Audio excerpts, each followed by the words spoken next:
오늘 말씀드릴 거는 이제 데이터 얘기를 하신다고 그래가지고 너무 반가워서 막 뛰어왔는데요. 근데 보통 데이터 그러면 컴퓨터가 있으니까 있는 거 아닌가? 라는 생각을 하시는데 그렇지가 않습니다. 실제로 예전에 많은 그런 제후들, 왕들이 우리가 사는 삶 속에서 데이터를 모았어요. 이유가 뭐였냐면 이분들이 군대를 꾸려야 되고요. 그다음에 또 세금을 걷어야 되기 때문에 얼마나 많은 사람들이 나의 왕국에 있는 거야. 그분들이 얼만큼 만들고 있어. 생산 같은 부분들을 다 체크해 왔거든요. 그래서 오늘 얘기는 새로운 얘기가 아니라 오래된 얘기다라는 얘기를 몇 개 들리고 드리고 싶어가지고 오게 되었습니다. 첫 번째 얘기를 좀 해볼게요. 1840년대 비엔나에 한 병원이 있었어요. 근데 병원이 어떤 곳이었냐면 아이들을 낳는 산부인과였거든요.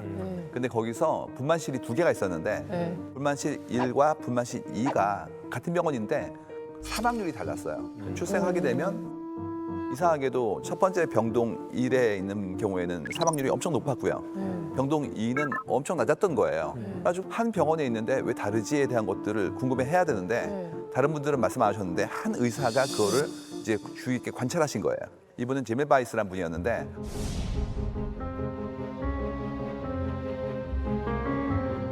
이상하다. 왜 일병동은 이렇게 사람들이 많이 죽지?에 대한 거를 여러 가지로 관찰을 해본 거예요.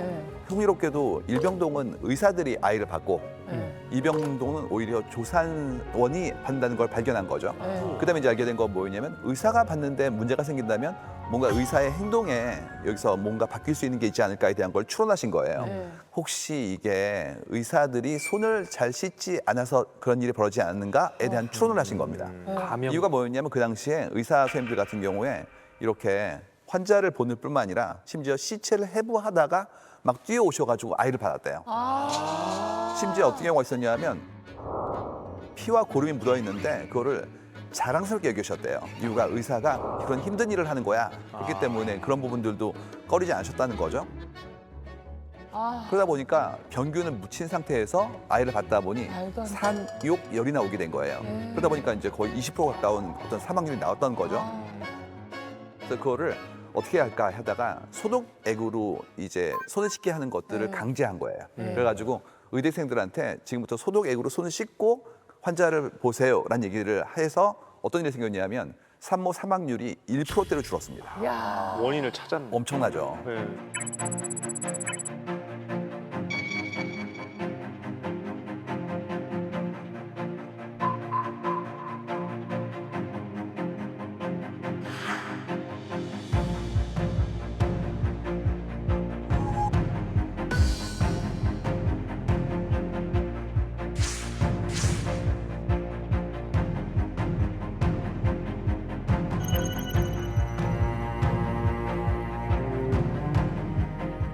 관찰하고 데이터를 모은 다음에 추론하고 그걸 기반으로 삶의 방식을 바꾸어서 실제 우리한테 혜택을 줬던 케이스인데 문제는 뭐냐면 이분이 병원에서 쫓겨납니다. 왜요? 이유가 다른 의사 선생님들한테 합의를 이끌어내지 못한 거예요.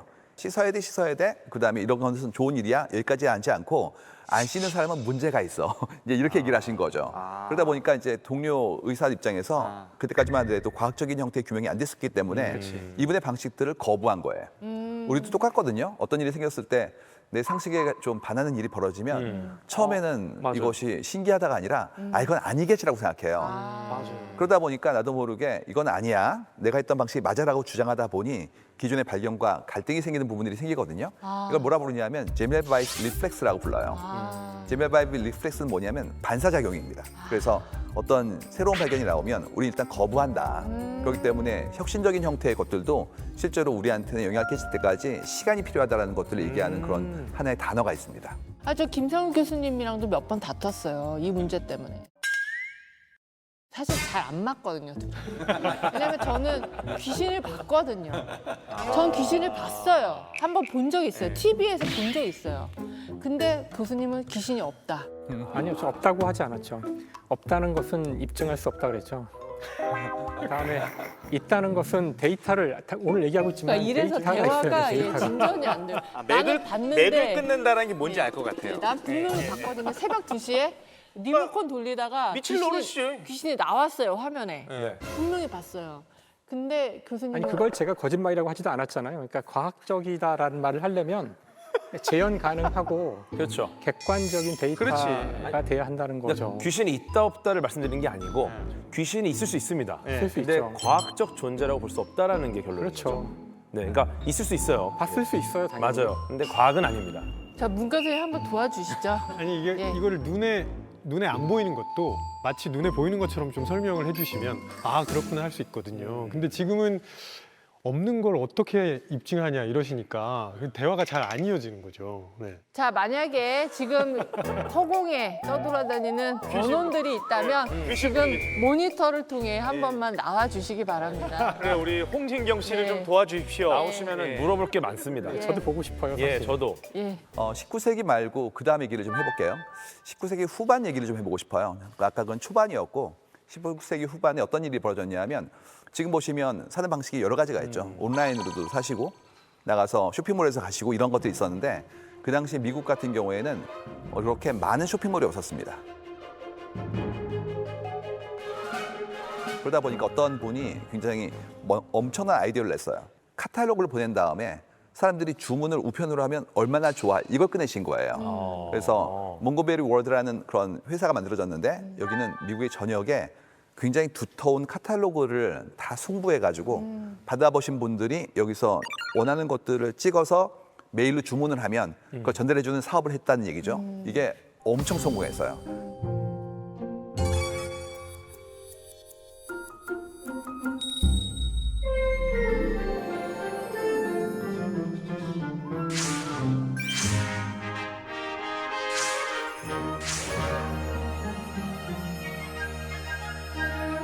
그래가지고 이 카테고리 리스트 목록에 300만 명 이상이나 등록을 했습니다. 그러니까 엄청난 사업을 만든 거죠. 그 시기에.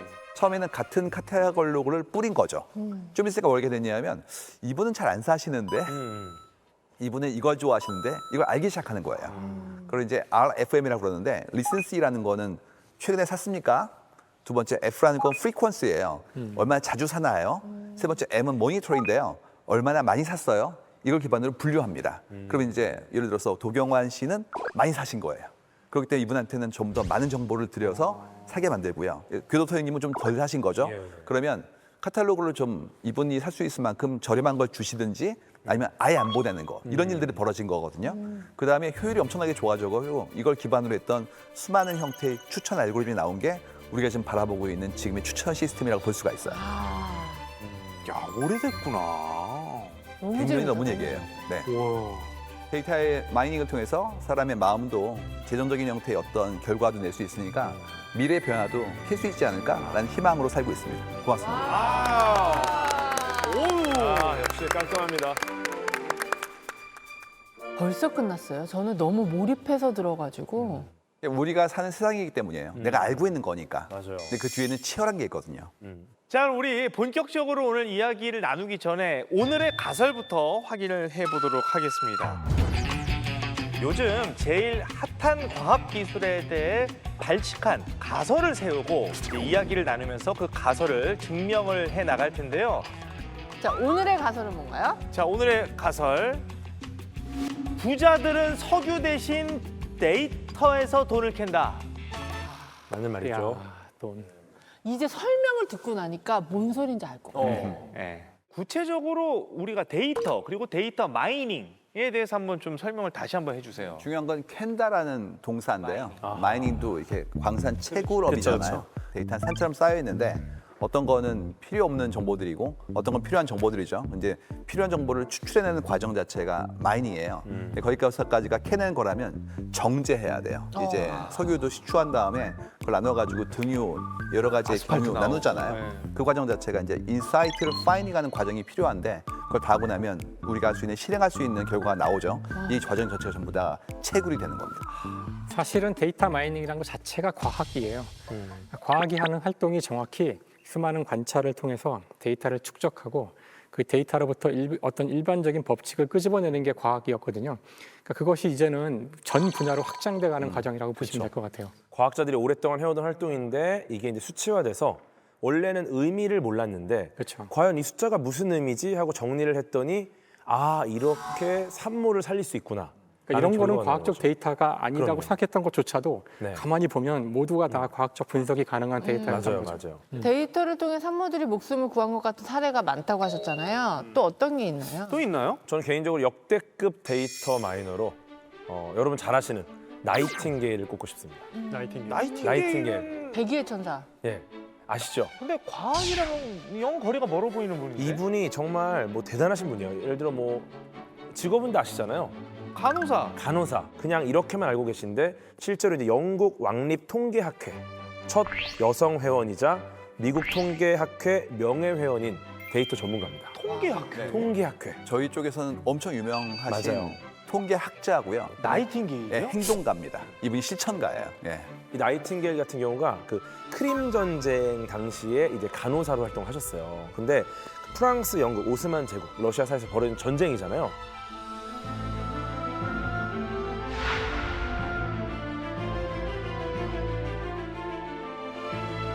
이때 정말 많은 사람들이 다쳤고 그 당시에 정말 그 야전병원의 위생 상태가 너무너무 안 좋았어요. 병원이 사람을, 병사를 살리는 곳이 아니라 이 야전병원에 와서 사람들이 치료받다 다 죽어나가는 거예요. 네.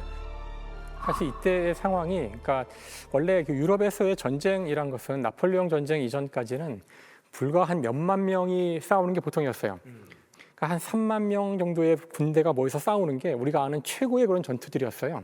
그런데 나폴레옹 전쟁 이후로 이게 양상이 바뀌어요.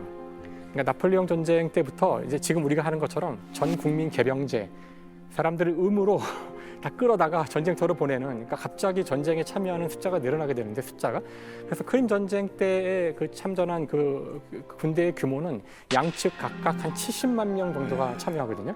그러니까 몇만 명 정도가 참여하던 전쟁에서 140만 명이 전쟁터에 참여한 상황이 되자 바로 위생 문제가 그전과는 차원이 달라지는 거죠. 그래서 그 많은 사람들이 한 장소에 모여 있다 보니 작은 전염병 하나만 생겨도 모두가 전염병에 걸린다거나, 그다음에 위생에 대한, 아직 세균도 뭔지 몰랐기 때문에 위생에 대한 관념이 없으니까 막 지저분하게 막 사용한다거나 아무데나 막 소변을 보고 대변을 보고 이러니까 금방 전염병이 창궐을 해서 당시 거의 절반 가까운 사람이 죽게 되는데요. 심지어 이 전쟁을 일으켰던 러시아의 황제가 독감으로 죽는 바람에 전쟁이 끝나요. 아, 그러니까 인류가 거의 최초로 이렇게 대규모의 군대가 모였을 때 얼마나 많은 죽음이 일어날 수 있는지를 세균이 얼마나 체험한, 취약한가. 네, 그런 첫 결국 번째 전쟁을 전쟁이었죠. 끝낸 것도 그럼 세균인 거고. 그렇죠. 근데 이런 상황에서 나이팅게일이 뭔가 통계적인 역할을 한 거예요. 그렇죠. 나이팅게일은 직접 이상을 목격하다 보니까 너무 참담한 거예요. 그러니까 이분이 할 수 있는 게 뭘까? 결국은 병사들이 어떻게 죽는지, 왜 이렇게 되는지를 한번 정리해 봅니다.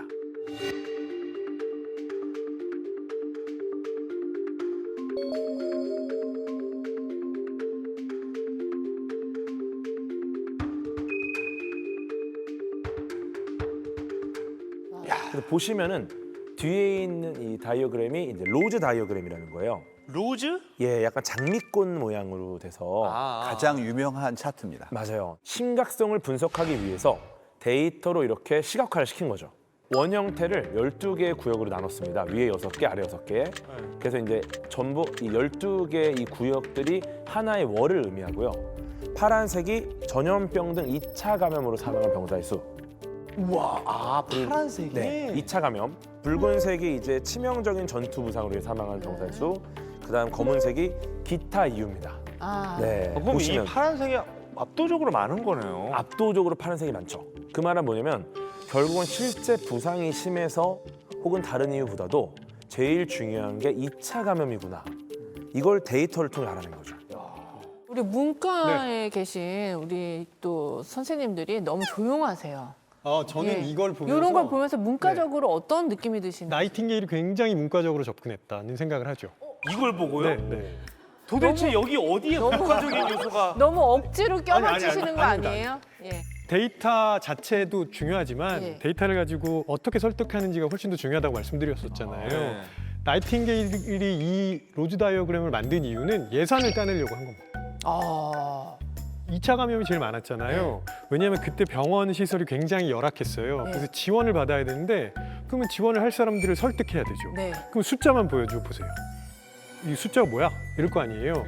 사람들이 알아보기 쉽게 그림으로 만든 거예요. 그런 측면에서 사람을 설득하는 방법을 알았다는 거죠. 설득을 할 때는 또 문과적인 접근으로. 네. 정확히 지적하신 것처럼 나이팅게일의 진정하게 아마 훌륭한 그 점 중에 하나는 아까 제멜바이스와는 달리 결국은 이 데이터를 가지고 정부 당국을 설득하는 데 성공을 했다는 거라고 생각해요, 저도. 그래서 이 전쟁이 끝난 다음에도 줄기차게 이 이야기를 해서 사실 뭐 영국이 그 이후 세계를 제패하는데 여러 가지 이유가 있었겠지만 그 이후 영국 군대는 이제 이 문제를 굉장히 심각하게 다루거든요. 위생에 대한 문제를 다루기 때문에 그 이후에 그 어떤 나라보다도 병으로 죽는 병사의 수가 적은 그런 군대가 됩니다.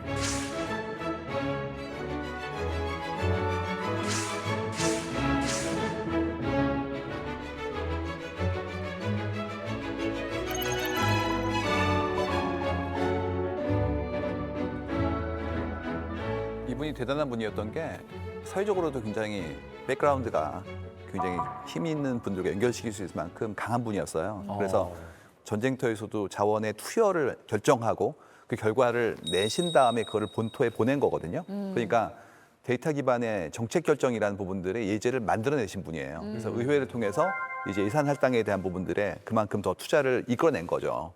아 근데 내가 잘못 배운 거지. 나는 그냥 나이팅게일하면 그냥 소위 우리 백의의 천사 요 이미지만 있잖아요. 아, 저 어렸을 때 베개를 잘 배워줘서 베개의 천사. 너도 그랬잖아. 우리나라 역사에도 데이터 마이너가 많을 것 같은데 어떤가요? 우리나라 일단 역사에. 다산 정약용 무서운 분이었죠. 이분은 정말 대단한 분입니다.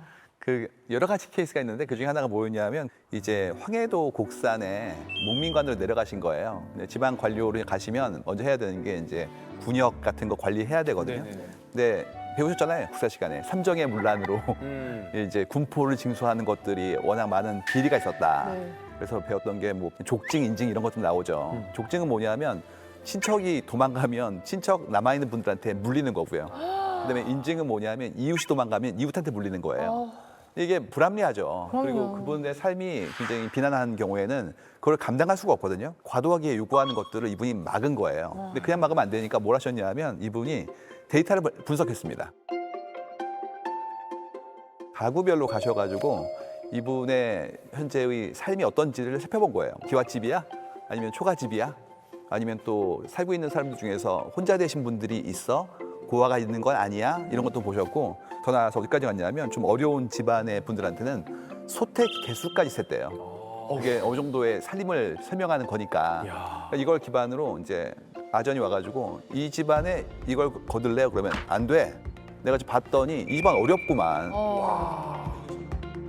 테이블 자체가 침기부 종행표라는 건데 네. 이분이 만드신 거예요. 그래서 테이블을 보면 바로 나옵니다.